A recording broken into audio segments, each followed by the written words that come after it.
Good evening, cheeseheads, and welcome to the instant reaction show from the defeat against Liverpool.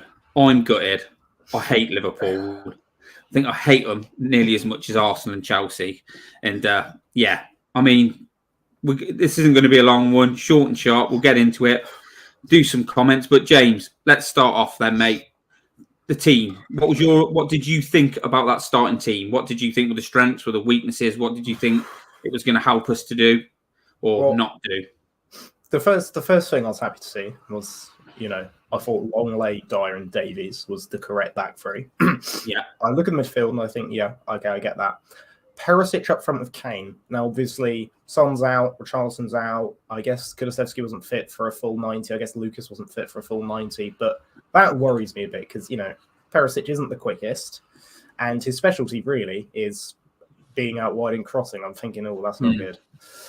But again, how many options does Conte really have if the other attacking options, aren't fit for a full 90? That's kind of what I think most of us expected to happen, right? Yeah. That's all flying up. So with that, mate, I didn't think Perisic did that bad. I mean, he's got a good touch, and I think Conte maybe thought he could get on the ball and slide knock a few balls in.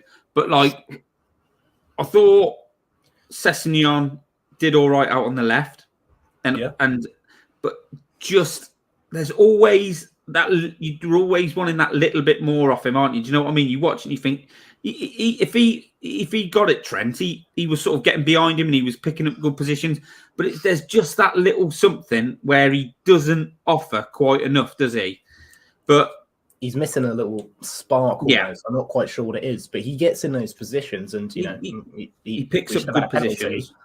Yeah, he does. I mean, he scored against Bournemouth by getting in those positions. Yeah. He can do it. It's just if he was, if he had that extra bit of pace or maybe just that bit of strength, you just think you'd have a real player.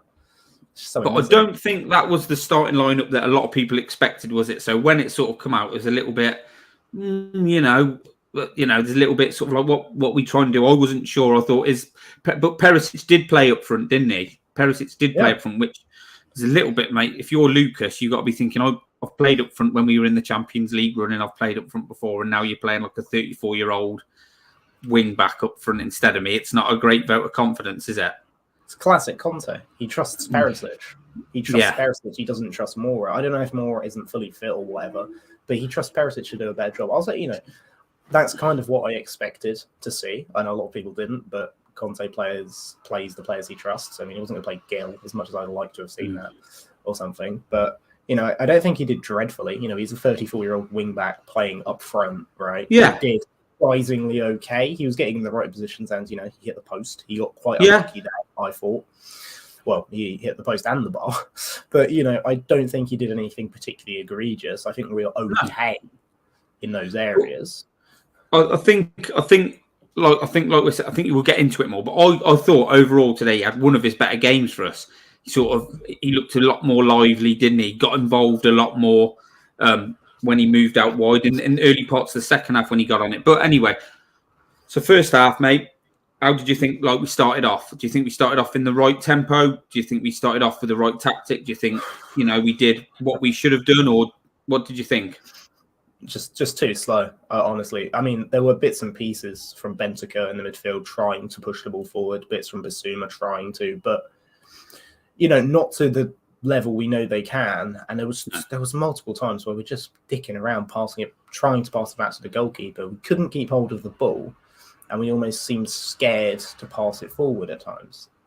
And then Liverpool score, and then all of a sudden, we remember we can pass the ball forward. It's very strange. I don't know what it is. It's really magical, but they targeted the right hand side, didn't they, early on? I mean, they were pinging balls across, and I think Neville said, Emerson couldn't really get out when he sort of tried to get out and he couldn't. And obviously, we'll get into what he did later, but pace wise, there's an issue with Dyer, isn't there? He's easy to get around. That's probably why. I think he's quite good on the right, like in the second half when he went forward, because he's decent on the ball. But when you sort of defending, pace is his issue. And we sort of, him going in that middle in recent times, I think has gone there to mask his lack of pace and his sort of mobility. in like because Nunes just pulled off him, didn't he? And spaced and got round him a couple of times and caused him problems. But yeah, I mean, I'm with you. Like the Salah goal was a decent finish, but really, mate, he could have had a cup of tea and a biscuit before he shot, couldn't he? I mean, there was like 4 players, but they literally gave him.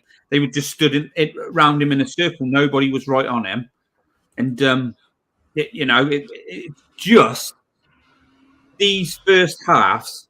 I don't care what anybody says, and I won't feel bad for sort of bemoaning how bad they are because they are costing us. You cannot keep getting get out of jail free cards in the second half, and we sort of, like you said, as soon as they scored, we picked up a little, didn't we? Yeah, we started passing the ball forward and trying to create. Sessegnon ran through, should have had a penalty for that as a foul by Trent. I mean, ironically, he did the exact same thing outside the penalty area, and we did get a free kick for that. That is mad how that was not given really so quick, wasn't it? Because when you see some of these decisions and they are taking ages, that was pretty much dismissed out of hand, wasn't it? Well, that's the funny thing as well. I mean, the penalty Fulham got and a red card, I might add, against City yesterday, I think it was. Essentially exactly the same foul. I mean, it was a red card because he was the last man through, which I don't think this was. But at the same time, it's still given us a penalty. Where's the bloody consistency there, Well, there is none. There is none, mate. This is what gets me about VAR. I don't like it. I'm a dinosaur, mate. I don't like it. But it is just like the consistency in it. Now, when you see that and you think, he's literally pushed him out. He hasn't pushed. Like Neville in that was saying, "Oh, it's a nudge," but he's literally proper nudged him, hasn't he? He's not just sort of eased him out the way. He's used his arm and knocked him down, and it's sort of like dismissed out of hand. But yeah, so like Sessegnon, there was another time we got through, and you just thought a little bit more composure, a little bit more sort of quality, and he'd have been in there. He was picking up good positions, but then so obviously we're 1-0 down. Salah, and then the second goal for me is like Dyer's been good for us, and I don't want to but no matter they said it's all about Salah going through. Salah's a top quality player, one of the best in the world. That is criminal. That hit from Dyer in that when you've got Salah, because even if you like they said, if it's a perfect header, it goes back. Salah could still get there, even if it's a really good header. But the fact that it's just literally. And Dyer's just got that in his locker, hasn't he? He's just got those brain farts in his locker. In fairness, it wasn't just Dyer. Longley mishandled the situation really badly as well, because he didn't track Salah. He stood up in front. Why has he done that? It was only Dyer who had to track him, but yeah, it was shambolic by Dyer. He's trying to head it back, I think, because he either thinks he can get it back to Lloris or because he thinks Longley's there. But I think he's thinking he's getting it back to Lloris James, but he's got it all kinds of wrong, hasn't he? Maybe that's why Dyer's sort of better being the very last man, and he plays a lot deeper, doesn't he, when he's that last man? He does not want to get caught in those positions, but he's got it all wrong. And Salah, he was never going to miss, was he? No. Good finish, but great finish. Those situations shouldn't be happening in a top-level side. I mean, just get the fucking ball out of danger. You know what I mean? It's those little bits of quality that you need, and like Rome wasn't built in a day, but it's those little bits of quality you need just to move to the next step, isn't it?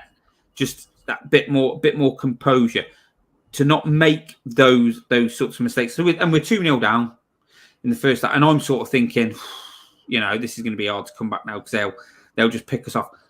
But from that, after that point, arguably the better team, would you say? Yeah, I don't think Liverpool were particularly impressive in that game. We were so much better after that goal. Again, the second goal. And even the second half, like the first 10, 15 minutes of the second half, it was all us. We looked really good. We looked like the team challenging for titles. And I think that was where Perisic, it was the Sessegnon cutback. Perisic hits the bar that time. I was just thinking, for God's sake. Just thinking, if that goes in super early on, part of me starts to think, okay, maybe we win this game, because you get that goal early, it's momentum shift. So I know we've hit the bar in the first half. Very probable penalty for Sessegnon, in my opinion. So we start playing, and I'm looking, but I'm sort of watching that, and I'm thinking, I don't know where the quality ball is going to come in to score the goal. who's going to do something special for us to score. Because, and so coming up to half time, I thought, yeah, we're getting better. We've been better than we have in first half, but it's like I think it was HG said it, and I agree. We've been better, still not been good enough, really. And so I thought we've done all right, but I don't know how we're going to score it all in the second half. So when it gets to half time, what sort of changes were you hoping? Did you think he'd make any at half time? Were you hoping he'd make any at half time? What were you thinking? I was expecting he'd throw on a more attacking option somewhere instantly because, you're 2-0 down, backs against the wall. You've got to do something. And in fairness, even though we didn't, the attitude was a lot better in the second half. It was a lot more attacking and progressive. I don't know. I didn't know how long he trusted Kulusevski or more for. I didn't know if he trusted them for 45 minutes, but I think sometimes you just kind of got to throw it at the wall and see if it sticks. See if it sticks. I agree with you, mate. I mean, before the game, I sort of said in the group, and I may have been wrong, but I thought the way to play again, the way we played, maybe you can't do it all, but I think if we'd have had a bit more about how we played in the second half, which obviously is it when now I'm thinking about it and out of the heat of the moment, we brought better players on, which obviously helped us how we finished the game and how we carried on. But if we had a little bit more about us like that in the first half, then I think sort of Liverpool, if the minute they went 1-0 up there, they've got a good record against us. They go 1-0 up and they're sort of like Spurs don't really look like, they don't really look like they're offering much. And you're sort of on the back foot a bit then. And then you go 2-0 down from a mistake and they must be thinking, yeah, we're in here today. Today's our day. Because they haven't even won away from home this season, have they? But I just thought if we had a little... I don't think they have, not in the league. But I just thought if we had a little bit more of that impetus about us, because our first halves recently haven't been good enough. We started to take, but it still was enough. And we've given ourselves a mountain to climb. And that's what, like I said to you before, mate, what really, really annoys me is how good we were second half. That just proves that why I was annoyed about the first half performance. Because we've literally, no matter what anybody says, and they can try and dress it, whatever, we've given them a 2-goal lead. We've literally put ourselves in a position where realistically, a draw is the best we could have hoped for to get out that game. And that obviously didn't materialise, but even that was a tough ask. And you can't keep doing it. But so second half starts, we get into it. Perisic hits the bar, we're playing better. And they broke away a few times, didn't they, James, early on. But then I think the changes completely transformed the game for us, didn't they? We really looked the better team then. Yeah, we really started to kick on. And that's kind of the moment you start to think, we can get back in this. I mean, to be honest, the Perisic chance, which again, I think he was unlucky for Messi now, was really nice football. And a nice cutback by Cess, I'll give him that. It's just moments like that you think, oh, if that goes in, different game, isn't it? Yeah. And, we make the changes and you just think, here's my Spurs, here's my Tottenham. Yeah. Again, why? Okay, maybe they weren't fit for the full 90, but even before we made the subs, we looked like a team that could win the game of football, right? Yeah. And I'm just thinking, why aren't we starting like that? Genuinely, why aren't we starting like that? It's frustrating, isn't it? It's frustrating. It's just confusing. Again, I don't understand what Conte's doing to them at half time. Is he making them all chug 6 espressos and is he like blackmailing them? I don't understand what it is in the second half. Yeah. I mean, James, I don't want to get onto a slag fest of Emerson Royale because he's a boo boy and people, no matter what, even when he has a good game, he gets. And when I say a good game for him, it is just good. But the difference those subs made when he went off, and Sessegnon did well. He wasn't awful, but sort of like the difference in the dynamic once Perisic goes out on that left. And I'm not a big Doherty fan either. I don't think Doherty I don't think he's the answer.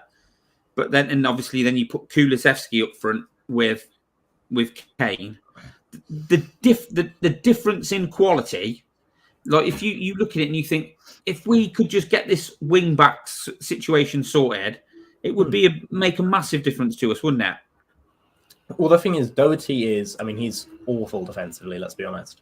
Yeah. But he at least does go forward. He at least can get in those attacking positions, and he does have a bit more composure than Emerson does. He at least has that attacking intent. And I mean, Kulusevski is just, let's be honest, Kulusevski's world class. Yeah. Missing him, we've struggled without him. He is world class. I know everyone talks about how great Son is and how, I also think Charleston's great, but missing Kulusevski is a massive loss. Him coming back is just very important for us. And he didn't look rusty, did he? But like for me, I mean, Emerson, I think Conte likes Emerson. There's nothing we can do about it. But I was under the impression, I can't remember where I've seen it now, but he started getting a bit of stick last week, didn't he, Emerson? Like fans singing, he can't cross, he can't attack, he can't defend. You know what I mean? Something about him being on. And they were calling for him to be brought off. And when he was brought off against Bournemouth, they were cheering. And today you could hear the crowd getting on him, couldn't you? He put that one cross in, and it was just like Neville tried to defend it and said, I can see what he was doing. But I genuinely could not see what he was doing. And I think he needs protecting by Conte. He doesn't need Conte to be stubborn and say, this is my man. He needs protecting, I think, because it could turn ugly for him. I think he's obviously young, and I don't think anyone can doubt that he's trying, right? Absolutely. He has the work rate of a player like Sissoko, right? And I completely understand why Conte likes him and trusts him, because he does. He's not lazy. He's obviously giving everything, and he obviously loves being at Spurs. You've all seen the compilations. Yeah. Compilations, right? Compilations? Yeah. But the best way I can describe it is he's Serge Aurier, but Brazilian. Yeah. He's another Aurier, isn't he? I think Aurier was, in attacking sense, Aurier was better. But, so I'm watching that and I'm thinking, like, Kulusevski's made a difference. And I'll tell you what, I thought Basuma was really good today. I thought the midfield three was fantastic. I thought they were really good, the midfield three. Obviously, as soon as Kulusevski come up front with Kane, you've got a different dynamic up front then. You think if you had Son, obviously we haven't, or Richarlison as well, we got more. And then when we had more impetus out on the wing backs as well, we started to look good. And it's just like you look at it and you think those bits are there, but those wing backs are so important to how Conte plays. We really sort of only give ourselves 20 minutes, mate, with that dynamic playing against. And I know Liverpool aren't at it, but they're still a good team. And it's just. That is what's frustrating me, and we've got to address that problem. You just look at the bench and think these fullbacks aren't working. Cesc has his moments, right? I won't slate him too much. Perisic has his moments. I won't. It was his best game today, right? Perisic. I thought Perisic was good today. I thought he played well. In all honesty, it's just that right side, and you think, well, it's a problem. We've got again. I don't. I'm not saying maybe we should be starting Lucas Moura as a right wing back, but at the same time, you think. He gives more going forward, doesn't he? Yeah, he does give more going forward. And this is where, and I know people will say, said at the start of the season, but Spence wasn't even on the bench today. Not even this kid isn't even getting a chance when that side is an absolute problem. He's not even getting a chance. Supposedly it's an attitude thing, and Conte wants to bring him down. He doesn't trust him because he's a bit, I'm the fucking big shit or whatever. But you think I do look at this Spurs side and I think one world-class right wing back. Yeah, and we are another, and I think another centre back, James. I think we need another commanding, dominating. But I thought Dyer had a stinker. He always does stuff like that. But the second half, he did push. I know somebody's put a comment here, and I'm just going to put it up. And I'm not going to defend Dyer. He did do better second half. He said, please let's not put Dyer in the great second half because he only made an effort because he gifted them a goal. Yeah, I totally agree. I would rather have a better centre back, but he made the mistake and he was getting caught out for pace, which isn't his fault. He was sort of put in that position, and the mistake was criminal. But the back three sort of did all right, didn't they, James? I don't think they were being... They sort of got pulled about early doors, but when we imposed ourselves on the game, obviously it suited them better because it wasn't just sort of like them us allowing another team possession and them sort of having to defend. We sort of set ourselves. And I thought Lenglet and Davis and Dyer, obviously, he delivered a lot better from that right-hand side. We obviously miss Romero, but I think we do need another really top quality centre-half to complement that back three. I mean, all of the media's, darling child centre-back Van Dijk, I thought he was pretty shy today. He was off the pace in a number of situations. I mean, the thing is, every centre-back, every player makes mistakes. Dyer's was criminal, right? Because that was just horrific. But every centre-back makes mistakes. Maldini made mistakes, right? Yeah. So I will cut him a tiny bit of slack on that one. He was much better in the second half. I don't think Davies was particularly bad. There are a few situations where I think it was, again, Longley, attempting to come across to the player who had the ball instead of just marking the man, and that could have ended badly. There's little silly mistakes like that, but the three centre backs were one-on-one with the Liverpool front three in a lot of situations, which is difficult to defend against, especially when we were quite a lot higher than we usually are. I thought the line was a lot higher, and none of those guys are particularly pacey. No. And I like the intent that we're trying to push higher and we're trying to press a bit more. Because we did look like we were trying to press a lot more. Even, Kane was pressing the last man a lot more, which is good. Yeah. It's just, again, we're lacking that little bit of quality. If you're going to play a higher line, one of your centre-backs needs to be really quick, right? Yeah. And none of them are. I mean, Romero's a lot quicker. I think maybe if Romero's playing, you have less issues. But, I think, James, Romero is good. I think he's really good. I think he's a really good player, and there's still room for improvement there. I don't think he's as amazing as some people say he is, but he is very good, and he helps us progress the ball a lot better, and he's aggressive and all that sort of thing. He hasn't been as good this season so far for me, but he is really good. But the rest of them are just good, aren't they? I think Longley's a good player. Nothing more. I think Davis is a good player, nothing more. And I think Dyer's a good player. But I think we just need that sort of, like you said, a little bit more pace, a little bit more commanding, a little bit more controlling in that back three. Because I thought when we played the 3-5-2 today, like I said, I thought the midfield three were really good. I think Basuma played really well. I think Bentancur, there's a couple moments where he was surrounded by 4 or 5 players and you just dribbled through them. It was Dembele-esque, wasn't it? Yeah. And Basuma was the same. He was getting stuck in, winning the ball, trying to progress the ball forward.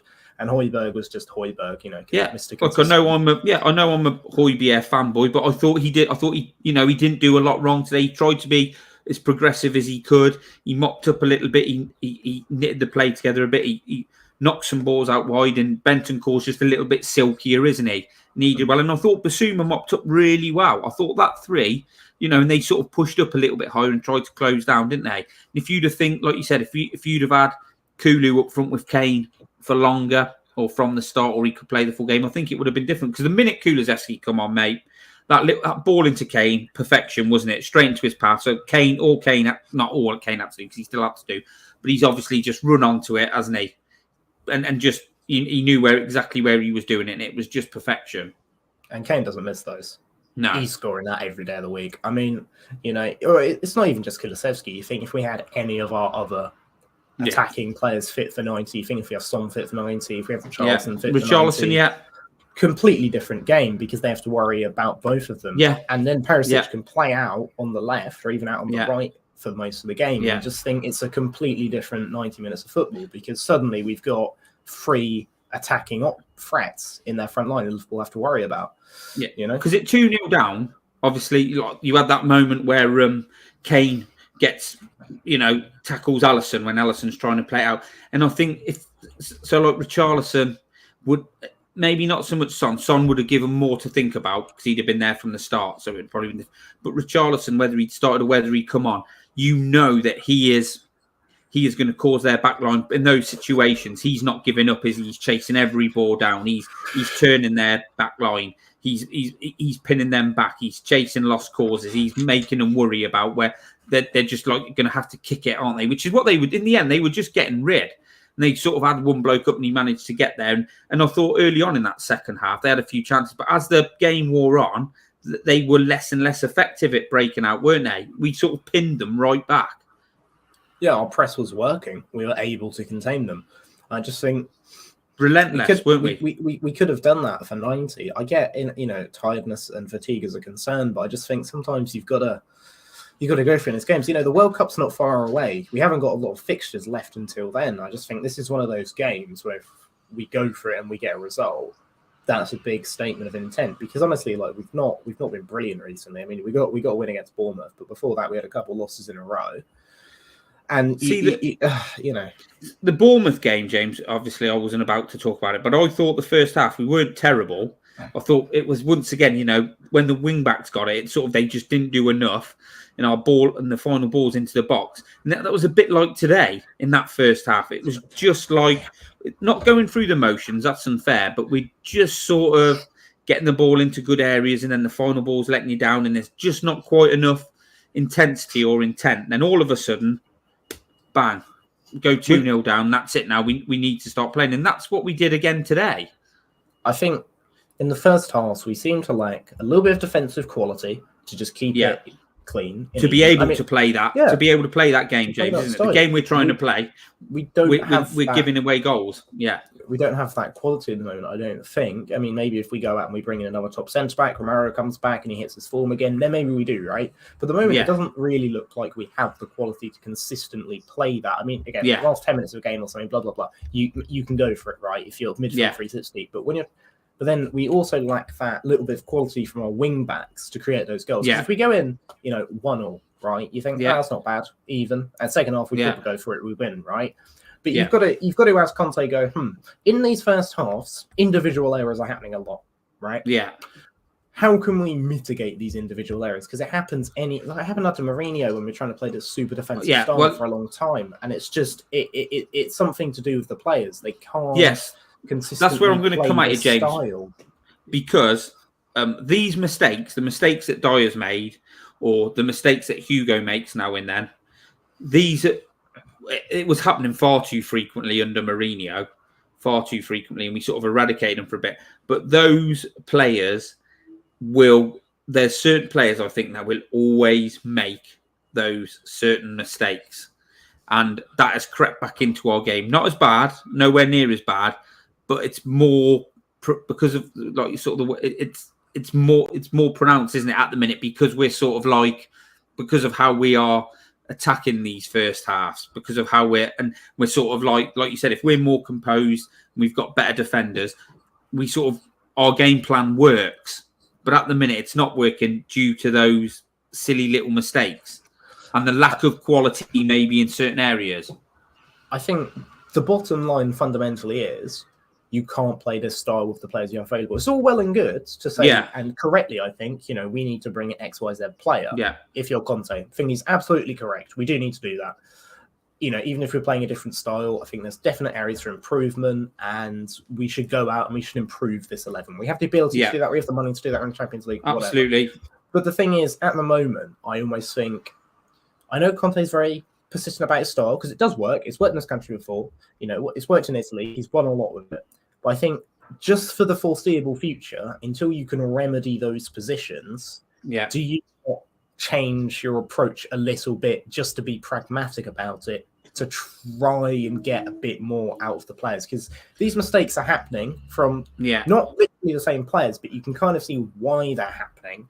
And you've kind of got to go, well, look, I want to improve these positions, but we're going to change it up and we're going to try and be a bit more on the front foot at the beginning of games, just to try and mitigate those issues, right? Yeah, I don't think he's going to do that, and I agree with you. But why I don't think that will happen, he keeps talking about that we're not going to be able to sort these problems out in just one transfer window. He keeps saying it's going to take 2 or 3, doesn't he? So that makes me think that he's saying it's not, without saying it, it's like, I need better players to do to carry out my instruction. Because I think some of them, he's coached as far as he can get them, and he's done a brilliant job, and they're doing all right. I mean, I was probably over the top the other day when we were 2-0 down against Bournemouth, but I was like, we're polishing turds here, some of them. And that was probably unfair, but I think he has got as much as he can out of some of them, and I think they're just at that level now, whereas I think to push on, he is going to need better players. I think we in have certain areas. Players in our team, like maybe Sessegnon, maybe Dyer, even Davies. I look at them and I think Yeah. they're brilliant players to have on the bench. Yeah. They're brilliant squad players. Because there are a lot of games in a season if you want to win everything. Yeah. And, they can play 15, 20 games. And I think it's not really an issue. Yeah. It's a good option to have off the bench, trying to tighten a game up or bring on as a late impact sub. But I think, are they good enough to start every game? No. Maybe not. Maybe once or twice here and there. If there's an injury, that's fine. One of them or two of them, but not 3 or 4 of them. And this is my point with it is now, the way to improve our squad now is to buy players that come in and maybe knock those players we're talking about onto the bench or push them back slightly. So they've got to fight for their place a little bit, but they're also coming in and out. So like I don't want to get... I'm just going to take Dyer because we spoke about him today. But you buy a centre-half who comes in, who's better than Dyer, and Dyer's vying with him for a position, but this guy takes over and Dyer becomes a squad player.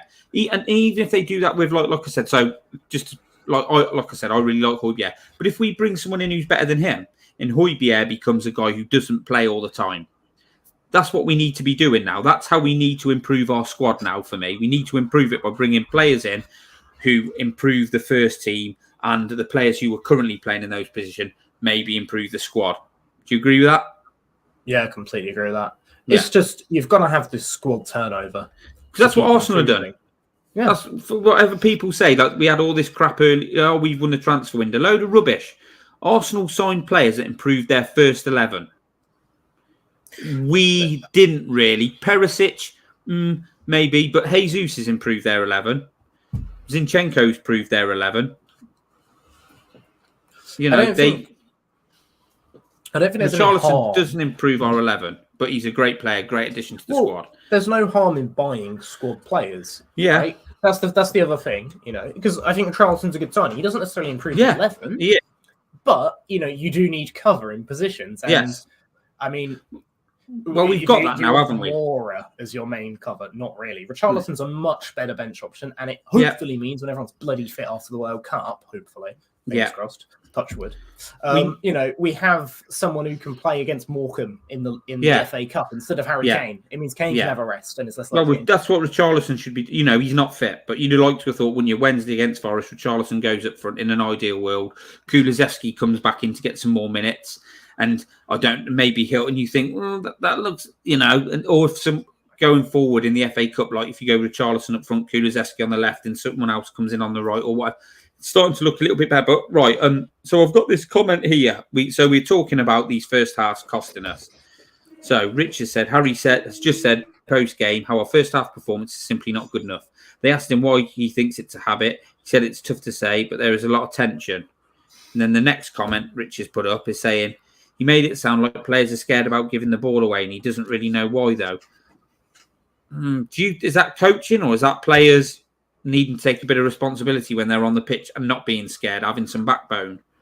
I think part of it is possibly Conte saying, I want to keep it tight and just keep the ball, keep it simple, which I completely understand, even if that's maybe not the approach I would take. I think the other thing is, I think in a lot of big games, our players do play scared, And that's not just something under Conte. It happened under Nuno. Happened under Mourinho. Happened under Pochettino. Right? Like, they do this in big games. Some particular players, and I think it's a bit of both, really. Right? Like, it's not all of them, and it's not the same players all the time. But it's just nerves, maybe. But then I don't understand why everything's lost. We suddenly seem to lose our nerves. Yeah. Well, because once you go 1 or 2, once you're 2-0 down, mate, that the free, that's worried about losing. It's gone. Then you've got to fight back. That you're sort of left with no option. And I always say to the people I know and I work with, and we beat Man City last year. We beat Arsenal at home. Now and then we have to. But overall, I still think there's an issue. Like we do. I think Spurs. I've got a feeling we will finish top 4 this year. But I would not be surprised if we finish top 4 and do not beat another side in the top 4 or even the top 6. That would not surprise me at all, because it's just like we went to Man United and completely. Well, Man United were good, but we were never at the races. And Arsenal away, you're just like, what's the point in us going there? Because you knew what is that? Liverpool today, I never fancied us against Liverpool. Law of averages said to me they've lost 2 league games in a row. very, very rarely. And I mean, going to Anfield is just the amount of times we've won at Anfield, even before the Premier League, I think is pitiful. And we've got to find a way of getting over this. We've sort of slightly got over that stumbling block with Man City because we've beat them before. So we sort of, even though we're right under the cosh, we sort of believe we can get something about them. We've got the sign over them. But there's too many teams who have got that sign over us. Liverpool, Arsenal away, Man United, mostly. Do you know what I mean? We have got. I mean, Newcastle are above us now. Newcastle beat us at home the other day. Yeah. Newcastle are a good team now, but we have got to do better in these games. We've just got to. We've got to find a way of imposing ourselves on it and saying, no, we're Tottenham Hotspur. We are a team with ambitions of challenging for the title. Not saying we're going to win it, but we've got ambitions of winning things. This is what we're about. You come to our place now. This is what we do. But I just never feel confident with us in these big games. So my sort of saying to people I work with and stuff like that when we talk about football is Spurs don't win big games. We have won some of them. We come back in like the Champions League game against Marseille and stuff like that. But I'm talking about overall need to do better. I think we're just not feared in the same way other teams are. I mean, I don't understand why. We should be turning around saying, we're fucking Tottenham Hotspur. We were the first English team to win the double, and that was ages ago. Yeah. Arsenal always love to go, oh, what a trophy. It's like, well, you've never won a European trophy, and we bloody have. No. The bloody Intertoto Cup or the Cup Winners' Cup. I don't care about those. Those aren't real things. No one cares. We have the best stadium in the country. We have one of the best managers in the world. We have the best striker in the world. We should be able to. I know we have weaknesses in our squad, but we should be able to turn around and say, you're coming to our place. This is going to be a bloody scary 90 minutes for you because we're going to throw everything against you. We're not going to win every game. I don't expect that, right? Even the dominant Man United teams under Ferguson lost games, right? Yeah. But we should be able to strike a bit of fear in teams. The way we started the second half, if we started every game like that, we would scare teams because that was Spurs playing like Spurs, Yeah. Absolutely, mate. Where's that fear factor? Where's that? Where's the Bundesliga drums or the French fireworks or whatever? I don't want to say what people say. There's two different things. They call us obviously one thing, and people say, "Oh, certain thing will see you now." But Liverpool have lost 2 league games in a row, Leeds and Forest. I don't think they'd won away in the league. And they've not been at it, and they're struggling without Mane. They are lower than us in the league. They haven't been playing well, and they come to us, and you think, right, we're third in the league. Let's if they don't win this, top 4 is going to be really hard for them. Let's put our foot on their throat, choke them, and go for it. And it's just like, here we go, 2-0 down, mistake, and it does feel like that. Yeah, and it does feel like that, and then it's you sort of, like I said, it's a long way back from there. And we made fair play, we made a really good fist of it at 2-0 down.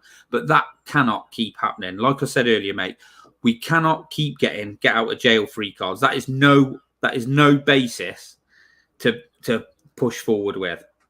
I mean, there's 2 things. Firstly, I mean, obviously the solution is Spurs need me and my band to come play because we'll scare the shit out of anyone who comes to Tottenham. Probably, right? So that'd be brilliant. We'd be very loud. Secondly, if we could have the mentality we have when we go 2-0 down or behind in games in the second half, if we could have that for every 90, right? Just that mentality, because the same players are suddenly so much more aggressive and up for it. You think if we could have that mentality for 90 minutes every game, we'd have won a lot of these games we lost, I think. Or at least we got points. We'd have had much better results. People, you could turn around and say, look, we may have not won, but we gave a damn good performance and we got unlucky.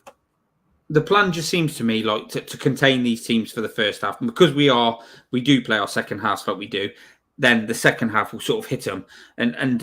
But like you said, mate, earlier, we're struggling to do it because of individual mistakes and probably the players not being good enough to carry out that tactic. And Conte isn't going to change. If that's in his mind, that's what he wants to do. He's not changing it. The players are going to have to change. The players are going to have to get better and the players are going to have to change. And I think what you said, and I think that's probably right. And I think people in our WhatsApp group have said it. The way what we're doing, it must be a tactic. It's got to be a tactic. But overall then, James, how do you feel coming away from that game? annoyed. Yeah. Annoyed. We have the quality. We're just at times we're just frustrated. That's the annoyed and I think there'll be a lot. I think there'll be a lot of Spurs fans that feel frustrated. I don't think. I mean, there'll be a few. We were absolutely this and that first half. We weren't great. Liverpool weren't great. We were the masters of our own demise in that first half, and that's why I'm frustrated. And there'll be people who will say, "Oh, we were good in that half. Shouldn't be so negative." Blah blah blah. But there's a reason people are annoyed. Is because the second performance shows that why the first half performance should have been better. Because it's a game of 90 minutes. We're a team who are trying to achieve top 4 and trying to push on and win things. And if you don't, it's what do they? Well, you'll know more than me, mate. You're a learned man. That if you don't keep doing the same thing over and over again, the sign of madness is it or whatever, or repeating the same action over and over again, expecting a different outcome is the sign of insanity. Exactly. Some shit like that. Yeah. It's the thing to me is we were hard done by today. But at the end of the day, we made our own errors. We should have had a penalty. We could have scored twice through Perisic. And I just think, well, we made our own errors. Yeah. And if we get a bit more luck, we win. James, we have that in us. I've always thought like this, and it's caused me to sort of argue with people a bit. But we made our own errors. Luck was against us. But you have to make your own luck at times. Do you know what I mean? Yeah. You have to stop making errors and you have to make your own luck. And that's what teams like Chelsea in their prime, even probably Arsenal when they were bang at it, Man United back in the day, Man City, they keep plugging away and they do the right things and they get that bit of luck because they sort of force that bit of luck, if you know what I mean. And too often we feel sorry I don't feel sorry for ourselves today. We should have had a penalty. We hit the bar twice. I don't feel sorry for ourselves. We made a go of it. We need to learn from that. I don't think, I won't go and say, we were so unlucky. We hit the post twice. No, I'm not in that place anymore. We are a team who were challenging. We've got to get over that and we've got to do better. We've got to be unlucky and still be able to get a result. Yeah. Which we've sort of been lucky, haven't we, really? We have made our own luck against Bournemouth. We kept going. We were by far the better team. We come back into that, and the same against Marseille. But, Liverpool are a different kettle of fish. Today we could have really said, if we'd have beat them, if we'd have shown some real intensity, some real drive, some real desire, and made all the bits we've been saying, we'd have been another, even if we'd have drawn, really, but if we beat them, we'd have been another 3 points in front of them, and it would have been difficult for them to catch us, wouldn't it? We sort of give them a bit of, they can sniff the top 4 a bit now, can't they? Yeah, and maybe if we'd battered them, Klopp would be hopefully getting sacked soon, which would be very enjoyable for everyone in the country who isn't a Liverpool fan. It's just frustrating because you can tell by the second half we had that performance to win the 90. Yeah. We just don't show it. And we got unlucky, which I get, right? We did a little bit. Yeah. But at the same time, you've got to be able to win games without a bit of luck. Yeah. I think if we had Son up front instead of Perisic, does Son finish those 2 chances Perisic has? Probably, mate. With those injuries, it was difficult, right? Yeah. It's difficult with the injuries we had. So I'm not going to necessarily be too annoyed. But at the same time, you think we still had the quality there and we saw it. And the attitude in the second half was such good that we could win the 90. It's just, where's that missing in the first half? Why can't we go into games fearless? Yeah. I agree with you. I've come away with, I think the overriding feeling from me and you is come away from that game frustrated. Man United lost. Results kind of went our way. Next week, Leeds at home is a game we should be looking at winning. If we can go into that World Cup in a top 4 position with a little bit of daylight between us and the teams below, I'll be happy, to be fair. We've got to play Arsenal again. What will be. City are what they are. Newcastle have gone into 3rd place. They're a decent team, but there's a lot of games left after. If we can, that's a tough game, Liverpool, out of the way. We haven't got to play them again till the last game of the season. So overriding frustration. But, mate, it is what it is. It's Spurs Liverpool, isn't it? Really, didn't really expect too much. But I mean, It's fine. We'll make some tremendous signings in January, and we'll beat them at Anfield, and we'll still have done a point better against them we did last season. It's all good. Yeah. So everybody who's been, thanks for watching. Everybody who's tuned in to hear me and James rant about that past 90 minutes. We've got a proper show on tomorrow, discussing what's coming up during the week, and obviously we'll get into more depth about the Liverpool game. But thanks everybody for watching, and all I've got to say is, come on, you Spurs. Come on, you Spurs.